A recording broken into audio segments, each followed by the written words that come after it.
হাতে আছে বলতে বছর দেড়েক সময়। তারপরই বাংলায় বিধানসভা নির্বাচন হবে। আর তার জন্য এখন থেকে জেলা সফরে যেতে শুরু করলেন মুখ্যমন্ত্রী মমতা বন্দ্যোপাধ্যায়। আগামী ২০২৬ সালের বিধানসভা নির্বাচনে বড় সাফল্য পেতে গেলে নেতা কর্মীদের এখন থেকেই কাজে ঝাঁপাতে হবে। আর ঝাড়গ্রাম জেলায় পা রেখেই সেই নির্দেশ দিলেন তৃণমূল সুপ্রিমো বলে সূত্রের খবর। লোকসভা নির্বাচনের পর প্রথম জেলা সফর জঙ্গলমহলে এসেই দলের নেতা কর্মীদের সকলকে জোট বেঁধে কাজ করার বার্তা দিলেন মমতা বন্দ্যোপাধ্যায়, যা অত্যন্ত তাৎপর্যপূর্ণ। গতকাল বৃহস্পতিবার ঝাড়গ্রাম পৌঁছন মুখ্যমন্ত্রী। তার এই দীর্ঘ যাত্রাপথের দুধারেই মানুষ তাকে শুভেচ্ছা জানায়। ডেবরা, খড়গপুর মোড় সহ নানা জায়গায় নিজের কনভয় থামিয়ে বহু মানুষের সঙ্গে এবং নেতা কর্মীদের সঙ্গেও কথা বলেন মুখ্যমন্ত্রী। তাদের সুখ দুঃখের কথা শুনতে চান তিনি। ঝাড়গ্রামে পা রেখেই শ্রীরামকৃষ্ণ সারদাপীঠ কন্যা গুরুকুলের আশ্রমিকদের সঙ্গে কথা বলেন মমতা বন্দ্যোপাধ্যায়।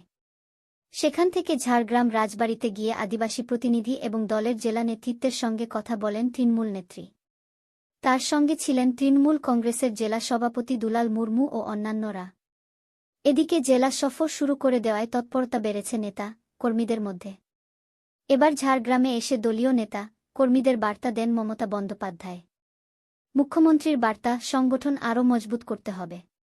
তার জন্য সকলকে নিয়েই কাজ করতে হবে। সুনিশ্চিত করতে হবে আদিবাসী উন্নয়নও। এরপরই নয়াগ্রামের প্রাক্তন তৃণমূল কংগ্রেস ব্লক সভাপতি উজ্জ্বল কুণ্ডু নেত্রীর কাছে অভিযোগ করেন তাকে দলের কাজে যুক্ত করা হচ্ছে না। তখনই জেলা নেতৃত্বকে নির্দেশ দেন তৃণমূল নেত্রী।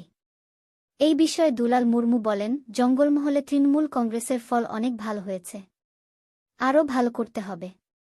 এই বার্তাই দিদি দিয়েছেন। অন্যদিকে ২০২৪ সালের লোকসভা নির্বাচনে জঙ্গলমহলের ৬টি লোকসভা কেন্দ্রের মধ্যে ৪টিই জিতেছে তৃণমূল কংগ্রেস। ২১-এর বিধানসভা নির্বাচনে ৪২টি বিধানসভা কেন্দ্রের মধ্যে ২৪টিতে জিতেছিল তৃণমূল কংগ্রেস। তৃণমূল নেতৃত্ব এখন মনে করেন আসন সংখ্যা ২১-এর চেয়ে বাড়াতে হবে।